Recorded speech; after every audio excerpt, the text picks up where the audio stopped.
ሉቃስ 24:44 እናነባለን። እርሱም ከናንተ ጋር ሳለው በሙሴ ሕግና በነቢያት በመዝሙራትም ስለኔ የተጻፈው ይፈጸም ዘንድ ይገባል ብዬ የነገርኳችሁ ቃል ይሄ ነው አለ። ቅዱስና ዘላለማዊ ሆንክ እግዚአብሔር ሆይ በእውነት እናመሰግናለን። ከማለዳ ጀምሮ በሰንበት ትምህርት በጸሎት እግዚአብሔር ሆይ በተገናኘን ጊዜ ደግሞ በዚህ በአምልኮ ፕሮግራም ልጆችን ላንተ በመስጠት ለልጆቻችን በመጸለይ በሁሉ አቅጣጫ እግዚአብሔር ሆይ ማንነትን እያየን ነው፣ ክብርህን እያሳየህን ነው፣ አብሮነትን እያሳየህን ነው። ስለ ሁሉ ነገር እናመሰግናለን። አሁን ደግሞ በቃልህ ተናገረን እባክን አምላካችን እግዚአብሔር ሆይ። ይሄ ሰማይና ምድር ካለ መኖር ወደ መኖር የመጡበት ቃል ነው። ዛሬም የመፍጠር የማዳን የመፈወስ የማበርታት የመምከር የመገሰጽ ኃይል ያለው ቃል ነው። እግዚአብሔር ሆይ እባክህን አምላካችን እግዚአብሔር ሆይ በፍጹም ጥንቃቄ እግዚአብሔር ሆይ እባክህን በትህትና እንድንሰማ እርዳን፣ ተናገረን።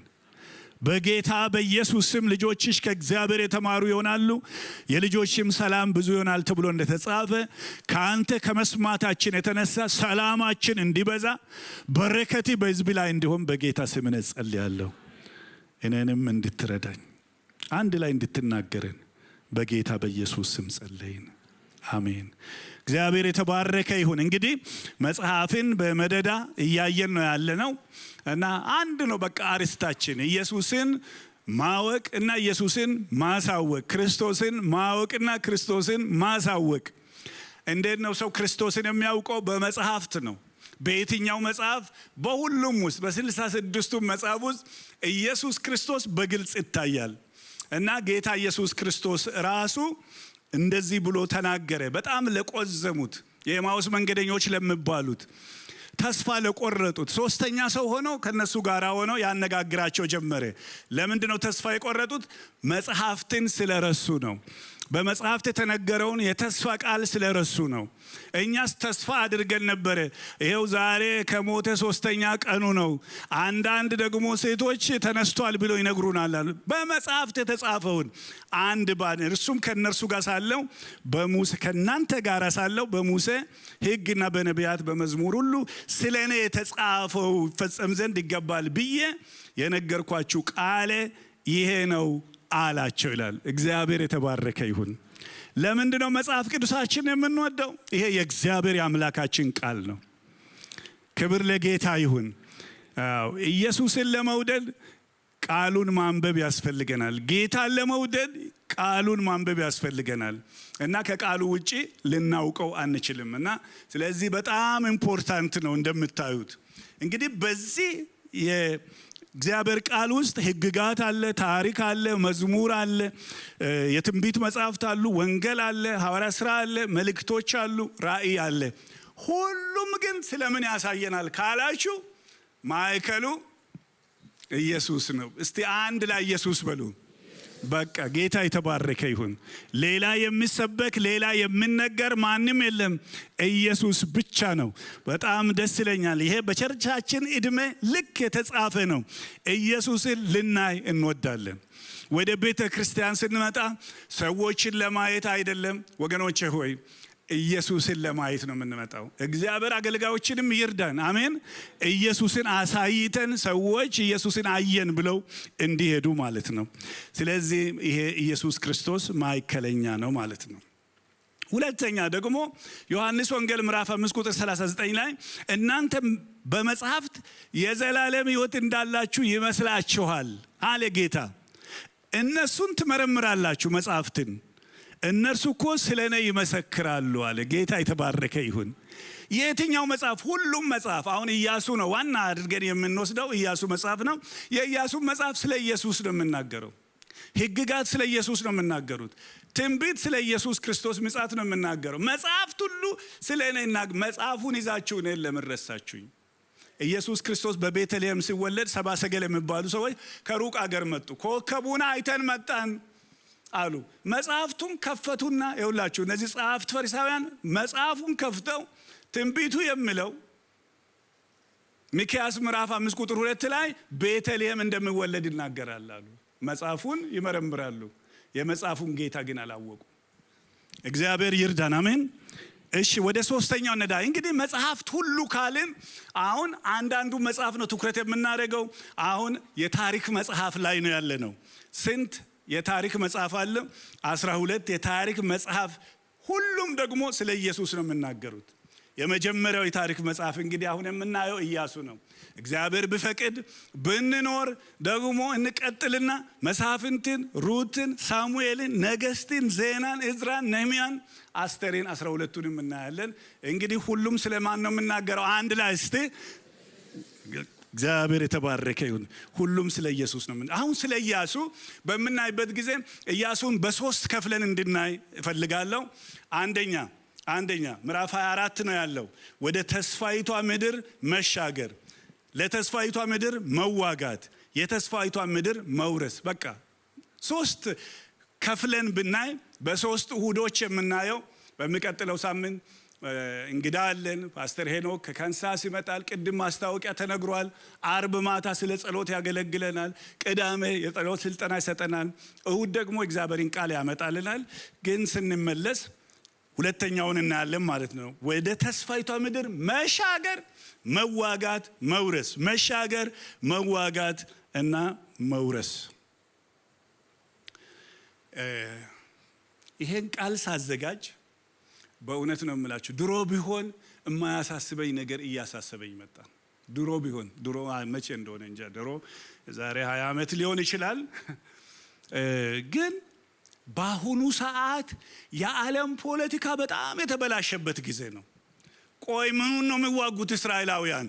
ወደ ተስፋይቷ ምድር ለመግባት ነው የሚዋጉት። ተስፋይቷ ምድር ውስጥ ማን ነበረ? አሕዛቦች ነበሩ። ከናናውያን፣ ፈርዛውያን፣ ኢያቡሳውያን፣ ከጣውያን የሚባሉ ነበሩ። ድሮ በቃ እግዚአብሔር ቃል ነው ብለን ስለምናምን፣ ዛሬም እናምናለን ስለምናምን፣ እግዚአብሔር ይመስገን እነዛ ሰዎች እግዚአብሔርን ስላልታዘዙ እግዚአብሔር ለራሱ ሕዝብ የሰጠውን የተስፋ ሕዝብ አስገባ ብለን እናምናለን። አሁን ግን የሚቀመጠው ሰው ከሶሻል ሚዲያው፣ ከፖለቲካውም፣ ከተለያየ እውነታ ቆይ ግን እግዚአብሔር አንድ ጊዜ ልጄ በጣም ትንሽ ልጅ ሆኖ ነው ሚክያስ እና ጌታ ኢየሱስ ክርስቶስ ጅራፍ ይዞ ገብቶ ቤተ መቅደስ እየገረፈ ሲያስወጣ አየ። ከዛ በኋላ ኃጢአት ስላረጉ ነው፣ ቤቱን ስላረከሱ ነው። ስቲል ኢትስ ኖት ፌር አለኝ። ስቲል ኢትስ ኖት ፌር ካረጉት ነገር አንጻር ስቲል ኢትስ ኖት ፌር አለ። አሁን ያለው ትውልድ ደግሞ ኢትስ ኖት ፌር። እንደ ከነአንን ፓለስታይን የማን ነው ምናምን የሚል ብዙ ጥያቄ አለ። ልክ ነህ እያሉኝ ነው አንዳንድ ሰዎች። ልክ ነህ፣ ይሄ ነገር ልክ ነህ እያሉኝ ነው። ስለዚህ ወደ ኋላ ተመለስኩና አንድ ነገር ልሰጣችሁ አሰብኩኝ። ምድር የማናትም አፍተር ኦል መሬት ራሱ የሚባለው ነገር እስራኤል ይሁን ግብጽ ይሁን ከነአን ይሁን ኢየሩሳሌም ይሁን ኢትዮጵያ ይሁን ሳውዝ አፍሪካ ይሁን መሬት የማናት? መሬት የማናት? ይሄ እርግጠኛ ካልሆነን ይኸው አንዳንድ ጊዜ ይውላችሁ እግዚአብሔር ምን ይላል? በቃ ምሕረት ለወደደ ወይም ለሮጠ አይደለም፣ ከምምር ከእግዚአብሔር ዘንድ ነው። በቃ ለያዕቆብ ምሕረት አደረገ፣ ኤሳውን ደግሞ እንዴት ግን ኤሳውን እንዲያረጋል? ፌር አይደለም የሚሉ ሰዎች አሉ። ሁለቱም እኮ ቅጣት ይገባቸዋል። ሁሉም ከበደላችን የተነሳ ምን ነበርን? ሙታን ነበርን። እግዚአብሔር ግን ከወደደን ከታላቅ ፍቅሩ የተነሳ ይላል የምምር እግዚአብሔር ነው። ክብር ለጌታ ይሁን። ስለዚህ ይኸውላችሁ መሬት የማናት የምለው ነው። ኢትዮጵያ አሁን መንግስት የፈለገ ቤት ብንገዛ የኢትዮጵያ መንግስት ቤቱን ነው እኮ የምንገዛው እንጂ መሬት የማን ነው? የክልል ነው መሬት የማን ነው? እስቲ አንድ ላይ የመንግስት ነው፣ የስቴቱ ነው። ለ99 ትፈርማለህ። ለምንድን ነው መሰላችሁ? በፈለገበት ሰዓት መንገድ በዚህ ይወጣል ካለ የቤቱን ይሰጣል። መሬቱን የፈለገ ነገር ሊሰራ ይችላል። መሬት የስቴት ነው። ልክ ነው ልክ አይደለም የምለው ሳይሆን እውነቱ ህገ መንግስቱ ግን ይሄ ነው። ልክ ነኝ ወይ? እሺ አሁን ይሄ በትንሹ ነው። ወደ ትልቁ ስናመጣው መሬት የማን ነው? የእግዚአብሔር። ይውላችሁ ምድር ለእኔ ናትና የትኛው? ሁሉም። ይሄን መመለስና ከዚህ ካልጀመርን እንቸገራለን። በቃ የእግዚአብሔር ነው። ምድር የእግዚአብሔር ነው። ሁሉ የእግዚአብሔር ነው። ከዛስ ምድርና ሞላዋ ለእግዚአብሔር ናት። መዝሙር 24:1 ላይ ዓለምም በእርሷ የሚኖሩ ሁሉ እርሱ በባህሮች መስርቷታል፣ በፈሳሾችም አጽንቷታል። ምድርና ሞላዋ የእግዚአብሔር ናት። እግዚአብሔር ተናግሯል። ይሄን ቃል የምናምን ከሆነ እግዚአብሔር የሁሉ ነገር ባለቤት ነው። እሺ ሲቀጥል ዘጸአት 19:5 ላይ እስራኤላውያንን ሲያወጣቸው ከግብጽ ምድር ምን ብሏቸዋል? በሲና አሁንም ቃሌን በእውነት ብትሰሙ ኪዳኔን ብትጠብቁ ምድር ሁሉ የኔ ናት። ከአሕዛብ የተመረጠ ልብስ ምድር ሁሉ የኔ ናት። ስለዚህ ባለቤቱ ከመጀመሪያ እግዚአብሔር ነው። ይሄንን ሐሳብ በሚቀጥለው ሳምንት ሌላ ጊዜ ስለምን የወዳኛው ሳምንት እንመጣበታለን። ግን ምክንያት አለው እግዚአብሔር። የሚገርማችሁ ለምክንያቱ አምላካችን ታጋሽ አምላክ እንደሆነ የምታውቁት ይሄንን የተስፋ ቃል መጀመሪያ የሰጠው ለአብርሃም ነው። ያንተ ትውልድ ያንተ ዘሮች ወደ ግብጽ ሀገር ለ4 ትውልድ ይሄዳሉ። 400 ዓመት ይቆያሉ። 400 ዓመት ይቆያሉ። እዚህ ጋር ያሉት ሰዎች ኃጢአታቸው ወደ እኔ ወጥቷል። አልሰሙኝም። ምድር ሰጥቻቸዋለሁ፣ ነገር ግን ስላልሰሙ ይታገሳቸዋለሁ። ምን ያህል? 400። ከዛስ ከግብጽ ሀገር እስራኤላውያን ሲወጡ ምድረ በዳ ስንት ዓመት ነበሩ? 40። ስለዚህ 440 470 ሊሆን ይችላል። ግን የእግዚአብሔር ምሕረቱ፣ ፍቅሩ፣ ትዕግስቱ ምን ያህል ረጅም እንደሆነ ማወቅ ትችላላችሁ። 470 ዓመት 430 በግብጽ 40 ዓመት በምድረ በዳ 470 ዓመት በሙሉ ወደ እኔ ተመለሱ ብሎ የሚጠራ አምላክ ማለት ነው። ስለዚህ እግዚአብሔር መሬት ሰጠ። ከዛ በኋላ እነዚህን ሰዎች ደግሞ በግብጽ ምድር አኖራቸው። አውጥቶ የራሱ ምድር ነው፣ ያም የሱ ነው፣ ይሄም የሱ ነው። ስለዚህ እኔ እነዚህ ስላልሰሙኝ አወጣቸዋለሁ አለ። ቆይ በደንብ እንድትሰሙ ይፈልጋለሁ። እሺ እስራኤላውያን ግን ቢያጠፉም የፈለገ ቢያጠፉ እነዚህ በቃ በውልድ የተገኙ እነዚህ ድቃላዎች ስለሆኑ እነዚህን አያወጣቸው ማለት ነው ወይ? አይደለም። እነሱንም እኮ አውጥቷቸዋል እያለቀሱ በዚህ በሰጠኋችሁ ምድር እኔን ስላልታዘዘ አወጣቸዋለሁ ብሎ ወደ ባቢሎን ምድር ወስዶ 70 ዓመት በሙሉ በግዞት አኖሯቸዋል። ስለዚህ እግዚአብሔር ያን ብቻ አይደለም፣ እኛንም የሆነ ቦታ ያስቀምጠናል። ብንታዘዝ በዛ ቦታ ይባርከናል፣ ባንታዘዝ ደግሞ እግዚአብሔር ከዛ ቦታ ያነሳናል። እግዚአብሔር የበላይ አምላክ ነው ማለት ነው። እግዚአብሔር የተባረከ ይሁን። እሺ ወደሚቀጥለው እንሂድ። ወደሚቀጥለው እግዚአብሔር ምድር ሁሉ የሱ መሆኑ ብቻ ሳይሆን በሐዋርያት ሥራ ምዕራፍ 17:26 ላይ እንደምለው ለሰዎች ደግሞ የሚኖሩበትን ስፍራ እግዚአብሔር ሰጥቷል። ይኸውላችሁ ለኢትዮጵያውያን ኢትዮጵያ እንዲኖሩ፣ ለሌሎች ሌላ ቦታ እንዲኖሩ እግዚአብሔር ነው እኔና እናንተን ከኢትዮጵያ አምጥቶ እዚህ ቦታ የመደበን እግዚአብሔር ነው። ምናልባት እየመረመሩ ያገኙት እንደሆነ እግዚአብሔርን ይፈልጉ ዘንድ በምድር ሁሉ ላይ እንዲኖሩ የሰው ወገኖች ሁሉ ከአንድ ፈጠረ፣ የተወሰኑትን ዘመኖች በሚኖሩበት ስፍራ ዳርቻ መደበላቸው። ይሄ መሆኑ ደግሞ ከእያንዳንዳቸው የራቀ አይደለም ይላል። ስፍራና ዳርቻ እግዚአብሔር መደበልን። በዕጣ አይደለም። ዲቪው ምክንያት ነው። ፋሚሊ ሪዩኒየኑ ምክንያት ነው። እግዚአብሔር ለሰዎች ዳርቻን ምን አድርጓል? ዘዳግም 32:8 ላይ ልዑል ለአሕዛብ ርስታቸውን ባወረሰ ጊዜ የአዳምን ልጆች በለየ ጊዜ እንደ እስራኤል ልጆች ቁጥር የአሕዛብን ድንበር ደግሞ አቆመ ይላል። ቦታ የሚሰጥ እግዚአብሔር ነው። እግዚአብሔር የበላይ ነው። እግዚአብሔር ደግሞ ይመድባል። በዚህ ከተስማማን እና እግዚአብሔር በቃ እነዚህ አልሰሙኝም፣ አልታዘዙም። ታውቃላችሁ ወደ ኢያሪኮ ሲገቡ አንድ ነገር እንዳትነኩ እግዚአብሔር እንዳለ አንድ ነገር። ለምን? የረከሰ ብዙ ነገር ስለነበረ አንድ ነገር ከዛ ውስጥ እግዚአብሔር ምን ያህል እንደተጸየፈ፣ እግዚአብሔር ምን ያህል እንደተከፋ ማየት ትችላላችሁ። ስለዚህ እናንተ ደግሞ ብትታዘዙ ታዘዙኝ፣ ካልሆነ እናንተንም አወጣችኋለሁ የሚል አምላክ ነው። ክብር ሁሉ ለጌታ ይሁን። እሺ አርስታችን ምን ነበረ? መሻገር፣ መዋጋት፣ መውረስ። አሁን ምን ላይ ነው ያለነው? መሻገር። አንደኛውን እንየዋ። መሻገር ተሻገሩና ውረሱ ይላቸዋል። የእግዚአብሔር ባሪያ ሙሴ ከሞተ በኋላ እግዚአብሔር የሙሴን አገልጋይ ነዌን ልጅ ኢያሱን እንዲህ አለው፣ እነሆ ባሪያዬ ሙሴ ሞቷል። እንግዲህ አሁን አንተና ሕዝብ ሁሉ ተነሱ፣ ለእስራኤላውያን ወደሚሰጣቸው ምድር ለመግባት ዮርዳኖስን ወንዝ ተሻገሩ አላቸው። ክብር ለጌታ ይሁን። የእግዚአብሔር ቃል የታመነ ነው። አሜን። እግዚአብሔር ያየው ነገር አለ እና እግዚአብሔር ይሄንን ተናገረ። መቼ ነው የተናገረው? ፖለቲካው ሽፍት ሲያደርግ ነው? አይደለም። መቼ ነው የተናገረው? በእኛ ዘመን ነው? አይደለም። መቼ? ለአብርሃም። ይኸውላችሁ የገቡት የዮሴፍ ዝርያዎች ናቸው። ለአብርሃም ተናገረ፣ ለይስሐቅ ተናገረ፣ ለያዕቆብ ተናገረ፣ ለዮሴፍ ተናገረ። ወገኖቼ ዮሴፍ ከሞተ በኋላ የእስራኤል ትውልድ በግብፅ ምድር ገና ከብዙ ዘመን በፊት ለቅድመ አያት ለቀማያት የተነገረ ትንቢት ነው። ከፖለቲካ ጋር እንዳናያይዘው ብዬ ነው። እግዚአብሔር የተባረከ ይሁን። ዮርዳኖስን ተሻገሩና ውረሱ አላቸው። ስፍራውን ሁሉ ነው የሰጣቸው፣ ከዚህ ጀምሮ እስከዚህ። የሚገርማችሁ ይሄንን ሁሉ ሰጥቻቸዋለሁ አላቸው እግዚአብሔር አምላክ የተባረከ ይሁን። ተሻገሩ አላቸውና ወደ አሁኑ የሚገርማችሁ ነገር ከመሻገራቸው በፊት ምዕራፍ 1 ነው ይሄ። ምዕራፍ 2 ላይ የጋለሞታ ረዓብን መዳን ወይም ድነት እንመለከታለን። እዚህ ጋር የሆነው ነገር ምንድነው? ኢያሱ እስቲ 2 ሰላዮችን እንላካለ። እስቲ እግዚአብሔር ተሻገሩ ብሏል፣ ግን እነዚህ ሰላዮች ከበፊቱ 12 ይለያሉ። የበፊቱ 12 የእያንዳንዱ ነገድ አለቆች ናቸው። 10ሩ መጥተው የሕዝቡን ልብ ምን አደረጉ ይላል? አሸበሩ ይላል። ደግሞ እግዚአብሔር ያለው አለ ወይስ የለም ለማለት ነው የተላኩት። እነዚህ እንደዛ አይደሉም። እንዴት መግባት እንደምንችል ብቻ እዩ ተብሎ የተላኩ 2 ሰላዮች ናቸው። እነዚህ ሰላዮች በቀጥታ ወደ ረዓብ ቤት ነው የገቡት።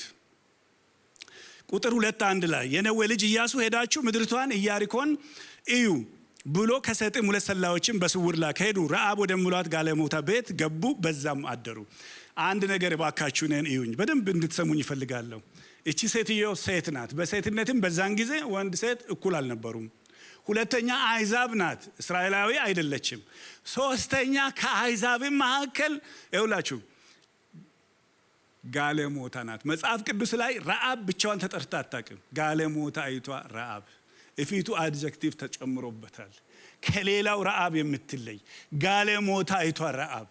እግዚአብሔር ግን የሚገርማችሁ እቺን ሴት ስላየ እቺ ጋለሞታ አይቷ ረዓብ እነዚህ ሰላዮች እሷ ቤት ይገባሉ። ልክ ሲገቡ እቺ ሴትዮ ያለችው ነው፣ እነሆ እኛ ወደ አገሩ በገባን ጊዜ ሲገቡ ምን አለቻቸው? በቃ በጣም ድንጋጤ ወድቆብናል፣ አምላካችሁ ኃያል አምላክ መሆኑን ሰምተናል እና ባካችሁ እኔንና ቤተን አድኑ አለች። ከዛ በኋላ ይሄንን ቀይ ፈትል ይሰጧታል። እነሆ እኛ ወደ አገሩ በገባን ጊዜ ይሄ ቀይ ፈትል እኛም ባወረድሽበት በመስኮት በኩል እሰሪው። አባትሽና እናትሽ ወንድሞችሽ አብረዋት አይኖሩም። በነገራችን ላይ ከተማ ውስጥ ነው የሚኖሩት። የአባትሽን ቤተሰብ ሁሉ ወደ አንቺ ወደ ቤትሽ ሰብስቢ። እሷም በጎነትን ፈልጋለ። የዳነ ሰው ለቤተሰቡ ይጸልያል። አረ አሜን። አጠገባችን ያሉ ሰዎችን እንፈልጋለን እና እባካችሁ እናድንሻለን፣ አይዞሽ አትፍሪ አሏት። እና እንዴት ነው በቃ ድብልቅልቁን ሲወጣ እኔ እንዴት ነው ምድነው? ይሄንን ቀይ ፈትል በመስኮት በኩል እኛም ባወረድሽበት በመስኮት በኩል አድርጊ። መጽሐፍ ቅዱሳችን ግን ምን ይላል? ጋለሞታይቷ ረዓብ ሰላዮችን በሰላም ስለተቀበለቻቸው ከማይታዘዙ ጋራ በእምነት አልጠፋችም ይላል። ዕብራውያን ምዕራፍ 11 የምን መጽሐፍ ነው የሚባለው? የእምነት አርበኞች፣ ጋድስ ጀነራልስ፣ የእምነት አባቶች። እግዚአብሔር የተባረከ ይሁን። ለምንድን ነው ይሄ ታሪክ ማጣልቃ የገባው ካላችሁ፣ እግዚአብሔር ጋለሞታ ረዓብ አስቦ የእምነት አባቶች ተርታ ውስጥ ካስገባ ከእግዚአብሔር ምሕረት የራቀ አንድም ሰው የለም ማለት ነው። የት ጋ ነው አሜን የሚባለው? የት ጋ ነው አሜን የሚባለው? እግዚአብሔር ይመስገን። ታውቃላችሁ ሰይጣን በጣም ይወግረናል። ሰይጣን ሁሉ ጊዜ ለእግዚአብሔር ነገር እንደማንበቃ ያደረግነው ነገር ከእግዚአብሔር ጋር ማስማማና እርቅ ማናገኝ እየመሰለን በጣም በጨለማ ውስጥ ያስረናል። ይሄ ታሪክ የመጣው እቺ ሴትዮ ከዳነች። እቺ ሴትዮ በዚህ መጠን በጌታ በኢየሱስ ማቴዎስ ወንጌል ምዕራፍ 1 ላይ በኢየሱስ ክርስቶስ የዘር ሐረግ ውስጥ ገብታለች። ክብር ለጌታ ይሁን። አምላካችን ትልቅ አምላክ ነው። አሜን። ይሄ ቀይ ፈትል እዚህ ላይ የምታዩት ታዲያ ምንድን ነው? የምን ምልክት ነው ስታስቡት? የጌታችን የኢየሱስ ክርስቶስ ኦልቲሜት የሆነ የመዳናችን ምልክት የኢየሱስ ክርስቶስ ደም ነው። ስለዚህ መጽሐፍ ሁሉ ስለማን እናገራሉ? እስታን ጮክ በል። ስለማን ነው? እግዚአብሔር የተባረከ ይሁን። ገና ኢያሱን ስንጀምር ኢያሱ ራሱ ስሙ ራሱ አዳኝ ማለት ነው። ኢየሱስን የሚወክል ነው። ነገር ግን ይሄ የፈትሉ ምልክት ደንበኛ የጌታ ኢየሱስ ክርስቶስ ደም ምሳሌ ነው። ሶስተኛ ዮርዳኖስን መሻገራቸውን እንመልከት። ይሄ ሂስቶሪክ ቡክ የታሪክ መጽሐፍ ነው። ይሄን ተነጋግረናል። ግን ሂስቶሪክ ብቻ ሳይሆን ይኸውላችሁ የተአምራት መጽሐፍ እንደሆነ እንድናይ እያንዳንዱ መሳፍንት ይሁን ኢያሱ ይሁን ሩት ይሁን አስተር ይሁን ተአምራትና ታሪክን አንድ ላይ እንድናይ ነው የምፈልገውና እንዲህም ይሆናል። የምድር ሁሉ ጌታ ዮርዳኖስን ሲሻገሩ ማለት ነው የእግዚአብሔርን ታቦት የተሸከሙ ካህናት እግራቸው መጀመሪያ ይግባ፣ ከዛ እኔ ውሃውን አቆማለሁ አለ እግዚአብሔር። የሚገርማችሁ ልክ እግዚአብሔር እንዳለ ነው። ዮርዳኖስ አለ፣ ሲመጡ ውሃው አለ፣ እግራቸውን ሲያስገቡ ውሃው መቆም አለበት። ቁጥር 17 ላይ የእግዚአብሔርን የቃል ኪዳን የታቦት የተሸከሙ ካህናት በዮርዳኖስ መካከል በደረቅ መሬት ጸንተው ቆመው ነበረ። በምን ነው የቆሙት? ቆይ በምን? እሺ እሷን ያዙ ይመጣበት። ህዝቡም ሁሉ ዮርዳኖስን ፈጽመው እስኪሻገሩ ድረስ ለእስራኤል ሁሉ በደረቅ መሬት ተሻገሩ ይላል። ሂስቶሪካል ፋክት ይላሉ። በቃ በታሪክ የታወቀ ነገር ነው። እንዲህ አይነት ህዝብ መኖሩን ካሁን በፊት ነግራቸዋለሁ። ነገኒ ሌኦቨር ነበረን ግብፅ አገር 12 ሰዓት ትቆያለህ። በዚህ 12 ሰዓት ምን እናደርጋለናልና ከዛ በኋላ ቱር ጋይድ ይዘን ወደ እስራኤላውያን ሰሩ ወደ ተባለው ጡብ ፒራሚድ ለማየት ሄድን። ቱር ጋይዱ ግብፃዊ ሰው ነው። እኔ ይገባኛል። በቃ አሁን ሳየው ችግራቸው ይገባኛል። አንድ ግብፃዊ ታሪክ ነጋሪ ሰው እስራኤላውያን ከግብፅ ምድር ሲወጡ ቀይ ባህር ተከፍለው አለፉ። ግብፃውያን ደግሞ ከኋላ ሲመጡ ሰጠሙ የሚለውን ነገር እንዴት አድርጎ ነው የሚያብራሩት? ማለት ከባድ ነው። ኢትዮጵያዊ ቢሆንስ እንትኖች አለፉ ኢትዮጵያውያኖች እንዳቀ የሚለው ነገር ከባድ ነው። ግን ሂስቶሪካል ፋክት ስለሆነ ታሪኩ ያለ ስለሆነ ልጁ ምን አለን? ይሄን ነው ማለት ነው ጡቡ እስራኤላውያን ባሮች ሆነው የሰሩት ስንለው፣ አይ ባሪያ ሆነው እኮ አይደለም የሰሩት አለ። እሺ ምናምን ስል በዛን ጊዜ ግብፅ አያለ አገር ስለነበረች ከተለያየ ቦታ የሚመጡ ዘሮች አሉ። ከነዛ መካከል አንዱ እስራኤላውያን ነው። ሁሉ ነው የሰራ፣ ሁሉ አገሩን ለማሳደግ ያደረገው ነገር ነው አለ። ምን እንበል? ግብፅ ነው ያለ ነው።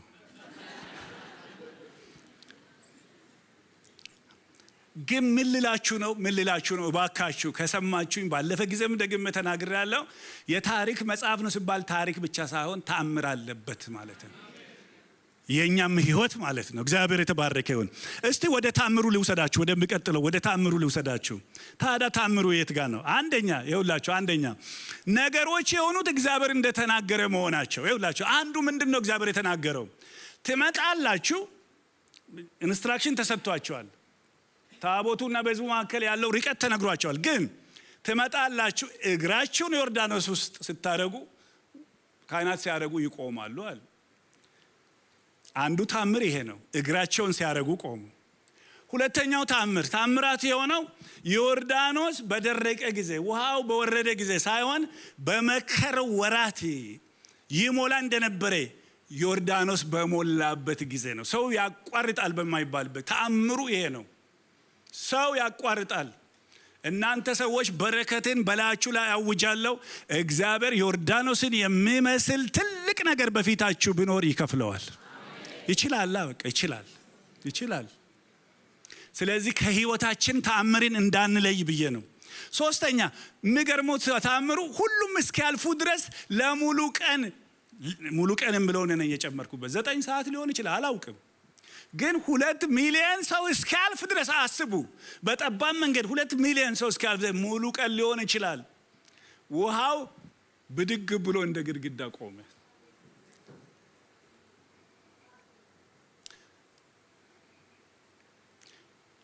እነሱ አልፈው ከጨረሱ በኋላ የመጨረሻው ምን ይላል?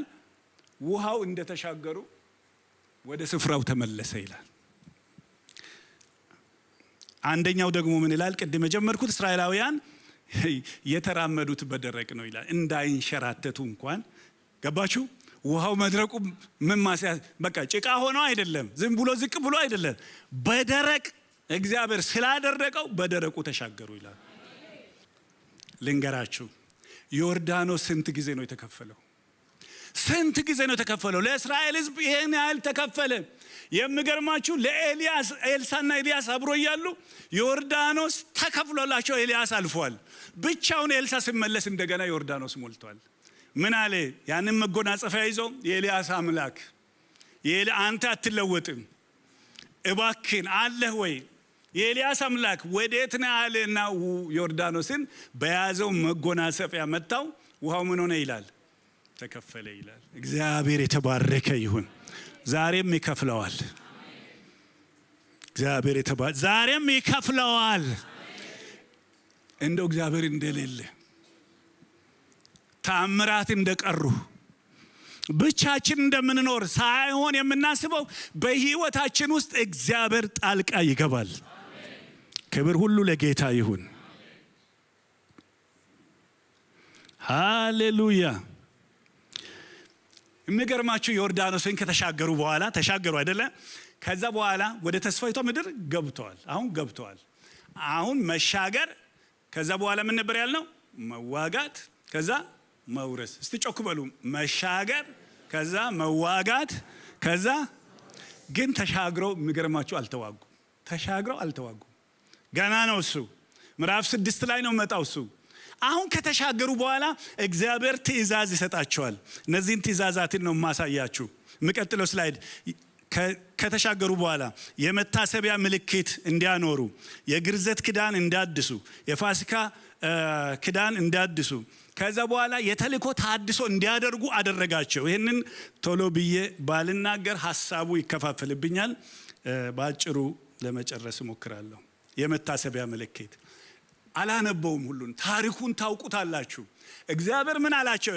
ዮርዳኖስ ተከፈለ አይደለም አለ? አዎ። 12 ሰዎችን ምረጥ አለ ለኢያሱ። ምን የሚያደርጉ? 12 ድንጋዮችን ከዮርዳኖስ ከታችኛው ክፍል ወደ ላይ ያምጡ፣ ብድግ አድርገው ወደዚህ ያምጡ። ይሄ ለሚቀጥለው ትውልድ ምልክት ይሆናል። ምን የሚሆን ምልክት? ቤተሰቦቻችሁ፣ የእናንተ ቅድመ አያቶች ከምድረ በዳ ወደ ተስፋይቷ ምድር ሲመጡ ዮርዳኖስ ሞልቶ ነበረ እና ሰው ማይሻገርበት ሆነ። በተአምራት እግዚአብሔር እንዳሻገራችሁ እነዚህ ድንጋዮች ከመሬት ላይ ተነስተው እዚህ እንደተቀመጡ እናንተ ታሳስባላችሁ። ሌላ ግን ድንጋይ ያስፈልጋል አላቸው።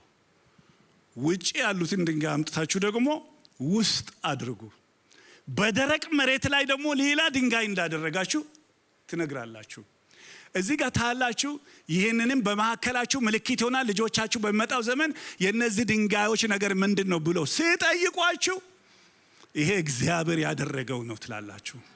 ኧረ እባካችሁ ለእግዚአብሔር ክብር አሜን። ይኸውላችሁ ሁለት አይነት ነገር ብቻ ነው ያለው በህይወታችን። ወይ ከፍታ ነው ወይ ዝቅታ ነው። ወይ ሀዘን ነው ወይ ደስታ ነው። ወይ ማግኘት ወይ ማጣት፣ ወይ ህመም ወይ ጤና። ዝቅ ብለን የወረድን በመሰለን ጊዜ ኧረ ኢየሱስ ክርስቶስ ጌታ ነው። እነዚህ ታች ያሉት ድንጋዮች ምን ያሳስቡናል ካላችሁ እግዚአብሔር ትላንትና ከኛ ጋራ ነበረ ነው የሚያሰኘው። እግዚአብሔር የተባረከ ይሁን። ያንን ነው የሚያሳዩን። የፈለገ ዝቅታ ውስጥ፣ የፈለገ ፈተና ውስጥ፣ የፈለገ ችግር ውስጥ ስናልፍ ተቸግረን ነበር እኮ ትላንትና። እግዚአብሔር እንደረዳን ምልክቶቻችን ናቸው። ደግሞ እግዚአብሔር ሲያወጣን፣ ወደ ከፍታ ሲያወጣን፣ እዚህ ጋር ሲያስቀምጠን በእግዚአብሔር ላይ እንዳንታበይ የት እንደነበርን እናውቃለን። እነዚህ ድንጋዮች ከዚህ ወጥተው ነው እዚህ ቦታ የተቀመጡት። ዛሬ ያለውበት ቦታ ያለውት ከእግዚአብሔር የተነሳ ነው ትላላችሁ። ይሄንን ሳታደርጉ ወደ ጦርነት አትግቡ አላቸው። ወገኖቼ በደንብ ስሙኝ። አሁን የሆነ ጦርነት ውስጥ ለመግባት የሆነ ውጊያ ውስጥ ለመግባት ከፈለጋችሁ ትላንትና እግዚአብሔር ያደረገልን እንድናስብ እግዚአብሔር ይርዳን። ሃሌሉያ።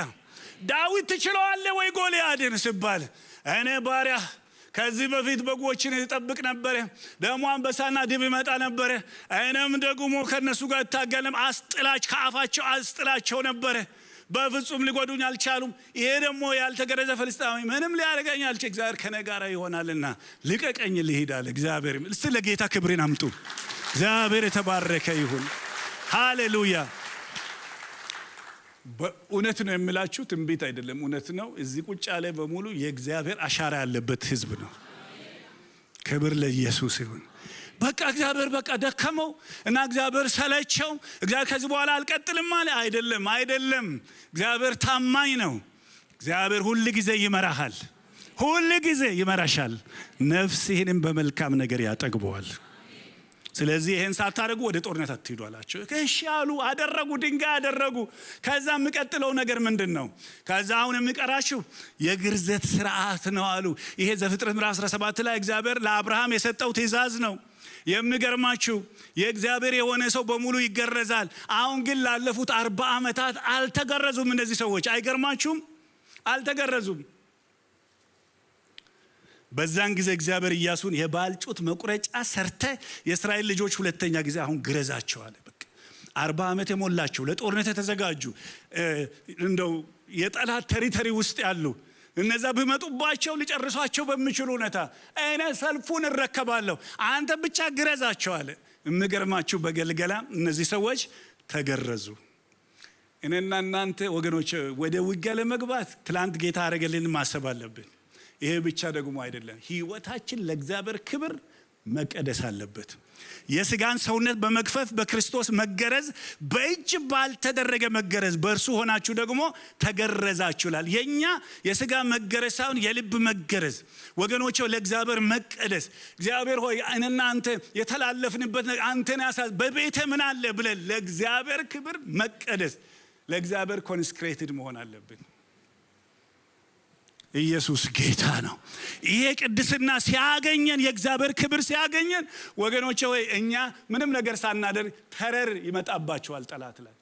ራብ እንዲህ ነው ያለችው፣ ስለናንተ ከሰማንበት ጊዜ ጀምሮ ልባችን ቀልጧል፣ በዚህ ያለ ህዝብ ሁሉ ታውኳል፣ ኃይልም አልቀረልንም፣ ምድር የናንተ ናት፣ እኔንና ቤቴን አስቡኝ ነው ያለችው። ኢየሱስ ክርስቶስ ጌታ ነው። ስለዚህ የመጀመሪያው ምልክት ማድረግ፣ ሁለተኛ የግርዘት ተሐድሶ ማድረግ፣ ሶስተኛው ደግሞ የሚገርማችሁ ከዚህ ከቅድስናው የሚቀጥለው መሰላችሁ ፋሲካ። የፋሲካ ተሐድሶ ማለት መንፈሳዊ ተሐድሶ ሪቫይቫል።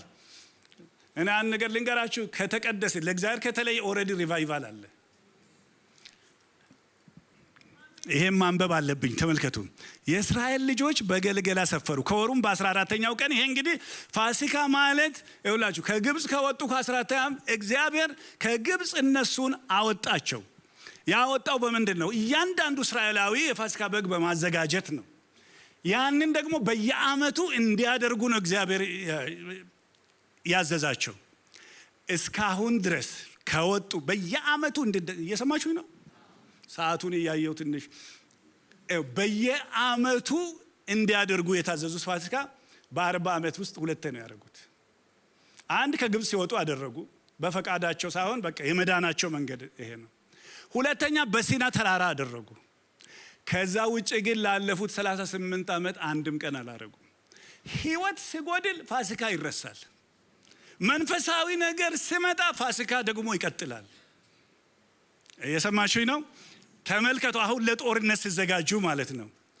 ዘጸአት 12:48 ላይ እግዚአብሔር እንዲህ ብሎ ተናገራቸው። እንግዲህ ሰው በመካከላችሁ ቢቀመጥ አለ እግዚአብሔር፣ ለእግዚአብሔር ፋሲካን ሊያደርግ ቢወድ አስቀድሞ ወንድ ሁሉ ይገረዝ፣ ከዛ ወዲያ ይቅረብ ያድርግ፣ እንደ አገር ልጅም ይሆናል። ያልተገረዘ ሁሉ ግን ከእርሱ ጋራ ፋሲካን አይብላ ይላል። ትላንትና ሳይገረዙ ፋሲካ መብላት አይችሉም። አሁን ግርዛቱ የምን ፍቃድ ሰጣቸው? ፋሲካን የመብላት። ፋሲካ መብላት ማለት በእግዚአብሔር አደራረግ ደስ መሰኘት ማለት ነው። ሃሌሉያ። የሕዝቅያስ ሪቫይቫል የሚባል አለ። ሕዝቅያስ እግዚአብሔር ቤት ተቆልፎ ነበር። ሁለተኛ ዜና ላይ ያለ ታሪክ ነው። የሚገርማችሁ ነገር ቤቱ ተዘግቶ ቆሽሾ ነበረ። ካህናት ሌዋውያን ወደ እርሻ ተመልሰው ነበር። መጣ፣ ህዝቡን ሁሉ ጠራ። ልጆቼ ሆይ በፊቱ ትቆሙ ዘንድ ታጥኑለት ዘንድ እግዚአብሔር መርጧቸዋል፣ ቸል አትበሉ አላቸው። ብዙ ነገር ታደሰ፣ ተቀደሱ አላቸው። ከዛ በኋላ ፋሲካ አደረጉ። የሚገርማችሁ ነገር ፋሲካ አደረጉ። በፋሲካው ጊዜ በኢየሩሳሌም ታላቅ ደስታ ሆነ ይላል። በኢየሩሳሌም ታላቅ ደስታ ሆነ። ከእስራኤል ንጉሥ ከዳዊት ልጅ ከሰለሞን ዘመን ጀምሮ እንዲህ ያለ በዓል በኢየሩሳሌም አልተደረገም ነበር ይላል። ለምን? ኃጢአት ተወገደ። ክብር ለጌታ ይሁን። እግዚአብሔር የሰጣቸውን ትእዛዝ መልሰው አደረጉ። የዛ ፋሲካ መታሰቢያ በየጊዜው እኛ የጌታ እራት አብረን በምንወስድበት ጊዜ ወገኖቼ ምናልባት ይባላል፣ ሰምታችኋል፣ እኛ ፓስተሮች የምንለው ማለት ነው። ህይወታችሁ ካልተቀደሰ አሁንም በቅምና በተለያየ መንገድ የታሰረ ሰው ሳይገባው እንዳይወስድ ሌላ ጊዜ ትወስዳላችሁ። አሁን ግን ይባላል ወይ ባለመውሰዳችን የሚቀር ደስታ አያችሁ። ያው በኢየሩሳሌም ታላቅ ደስታ ሆነ። ኃጢአት ለምን ከዚህ ይከለክለናል? ከእስራኤል ንጉሥ ከዳዊት ልጅ ጀምሮ እስከ ሰለሞን ዘመን ጀምሮ እንደዚህ ያለ በዓል በኢየሩሳሌም ተደርጎ አያውቅም ይላል። የእግዚአብሔር ቤት ተከፈተ፣ ሌዋውያንና ካህናት ተመለሱ፣ ኃጢአት ተወገደ፣ ካህናቱ ተቀደሱ፣ ፋሲካ አደረጉ። ታላቅ ደስታ። ኧረ ጌታ የተባረከ ይሁን። ስለዚህ ተመልከቱ፣ ወደ ጦርነቱ ከመግባታቸው በፊት ምልክት ማድረግ፣ የትላንትናውን የሚያሳስብ ምልክት ማድረግ ነበረባቸው። መገረዝ ነበረባቸው። ፋሲካ በዓል ማድረግ ነበረባቸው። የመጨረሻ የተልእኮ ተሐድሶ። አሁን ኢያሱ አዝማች ነው፣ የጦር አለቃ ነው እና ብቻውን ወደ ኢያሪኮ ይወጣል። ታሪኩን እዛ ላይ ታያላችሁ። የሚቀጥለው እንዲህም ሆነ ኢያሱ በኢያሪኮ አጠገብ ሳለ አይኑን አንስቶ ምንድን ነው የሚያየው ካላችሁ፣ እንደ ማናችንም መሪ ነው ኢያሱ። የህዝቡ ሸክም እሱ ላይ ነው ያለው። አሁን ኢያሪኮ ይፈርሳል ወይ? አሁን በእውነት ገብተን እንወርሳለን ወይ? ይሄ ህዝብ ሆምለስ ይሆናል ወይ? እግዚአብሔር ያለውን ነገር ያደርጋል ወይ? እነስ ደግሞ ኢያሱ እንደ ሙሴ እንደው አቅም የለኝም እግዚአብሔር ሆይ እያለ ሲያይ አንድ ነገር መጣ። አንድ የተመዘዘ ሰይፍ በእጁ የያዘ በፊቱ ቆሞ፣ ኢያሱም ወደ እርሱ ቀርቦ ከእኛ ነህ ወይስ ከጠላቶቻችን ነው ሲለው፣ ያ ሰው እንደዚህ አለው፣ እርሱም አይደለሁም እኔ የእግዚአብሔር ሰራዊት አለቃ ሆኜ አሁን መጥቻለሁ አለው። ኢያሱም ወደ ምድር በግንባሩ ተደፍቶ እንደዛ ከሆነ አለው ኢያሱ ሰልፉ ያንተ ነው አለው። እግዚአብሔር የተባረከ ይሁን። ሰልፋችንን ይረከበው። አይኖ ከባድ ነው። እያንዳንዳችን የምናልፍበት የተለያየ ነገር ሊኖር ይችላል። ወገኖቼ ለጌታ ወድቀን እንስገድ። ወድቆ አንተ ሰራዊት አለቃ ሆነ መታላው በቃ የኔ ጀነራልነት ለምን ነው? የኔ የጦር ስልት ምናምን በቃ አንተ ተረከባለሁ። የሚገርማችሁ ያም ሰው ጌታዬ ለባሪያ የሚነግረው ነገር ምንድነው ስለው፣ የእግዚአብሔር ሰራዊት አለቃ ኢያሱን አንተ ቆምክበት ስፍራ የተቀደሰ ነውና ጫማኝ ከእግሬ አውልቅ አለው። ኢያሱም ደግሞ እንደዚሁ አደረገ። ለሙሴም ከእግሬ ጫማኝ አውልቅ አለ። ጀስት ተቀደስልኝና ራስን ለኔ ስጥ፣ እውቀትን ለኔ ስጥ፣ ችሎታን ለኔ ልረከብ አለ። ኢያሪኮ ምዕራፍ ስንት ላይ ነው የፈረሰው ባካችሁ? መጽሐፍ ቅዱስ እናቀለ ምዕራፍ 6 በሉ እስቲ አንድ ላይ። እኔ ግን ዛሬ ልንገራችሁ ኢያሪኮ የፈረሰው እዚህ ቦታ ነው። አረ አሜን። ሰልፉን እኮ ጌታ ተረክቦታል። ቆይ ኢያሪኮ እንዴት ነው የፈረሰው? እንደርስበታለን። እስራኤል ልጆች በቀን አንድ ጊዜ፣ ይሄ ከባድ ሁኔታ ላይ በቀን አንድ ጊዜ፣ በሁለተኛው ቀን ደግሞ እንደዚሁ 2 ጊዜ፣ በሶስተኛው ቀን 3 ጊዜ እየዞሩ ከዛ በኋላ ጮሁ። ከዛ ኢያሪኮ ኖ ልክ ነው ያደረጉት ሁሉ እግዚአብሔር የሰጠው በቃ እግዚአብሔር ብቻ እንደሚያደርግ እንዲያውቁ ነው እንደዛ ያደረገው እንጂ ኢያሪኮ የፈረሰው ገና ኢያሱ ለእግዚአብሔር የሰገደ ጊዜ ነው። ለምን አንቆምም? በእግሮቻችን እንቁም። እስቲ እንቁም። ሰልፉ የእግዚአብሔር ነው የሚል መዝሙር እናቀለ እንዘምር ማለት አይደለም። ሰልፉ የእግዚአብሔር ነው። ውጊያው የእግዚአብሔር ነው። ጦርነቱ የእግዚአብሔር ነው። እስቲ ወደ መጨረሻው ፓወርፖይንት እንሄድና በዚህ ልጨርስ። ይኸውላችሁ ከሰማነው ዋናው ነገር እግዚአብሔር በክርስቶስ ኢየሱስ የሰጠን ርስት አለ። እኛ አሁን መሬት እንደው በቃ የሚለካ ምናምን አይደለም። በጣም ብዙ መንፈሳዊ በረከቶች የኛ የሆኑ ያላገኘናቸው ያልወሰድናቸው አለ። አንድ በአንድ ኤፌሶን ምዕራፍ 1 በደንብ ካነበባችሁ ተሰፍሮ የማያልቅ በረከት ነው ያለው። ግን አልወረስንም፣ አልተዋገንም። ለምን? ምልክቱን ረስተናል፣ ግርዘቱን ረስተናል፣ ፋሲካውን ትተናል። አሁን በራሳችን ምን ሞክረው ብዙ ነገሮች አሉ። ሰልፉ ግን እግዚአብሔር ነው። ጀስት እጆቻችሁን አንሱ። በዚህ ልጨርስ። እጆቻችሁን አንሱ። ጌታ ሆይ አንተ ታውቃለህ፣ አንተ ትልቅ ነህ። እንደው ዛሬ ኤሊ እንኳን ሐናን ባርኳት የለ ባርኳት ምናምን ሴት ብሎ ሰድቧት ባርኳት በረከቱን ተቀብላ ሄዳለ። እስቲ እጆቻችሁን አንሱ። እስቲ ይሄ ከባድ ነገር ጌታ ሆይ በቤታችን ያለ ይሄ ከባድ ነገር ሃሌሉያ እጸልያለሁ። በእውነት የአምላካችንን ስም ጠርቼ እጸልያለሁ። ይሄም ላንተ ቀላል ነው አለች ሊል ቀላል ነው። ሃሳታ ፓራዲያ ቆፍሩ ጉድጓድ የእግዚአብሔር ጣት መጣችበት እንደምለው ቆፍሩ። በዚህ ሸለቆ እግዚአብሔር ውሃ ይሞላዋል። እናንተና ከብቶቻችሁ ጠጣላችሁ። ይሄም ለእግዚአብሔር ቀላል ነው። አንሱ እጆቻችንን። ሃሌሉያ። እግዚአብሔር ሆይ በኢየሱስ ስም እጸልያለሁ።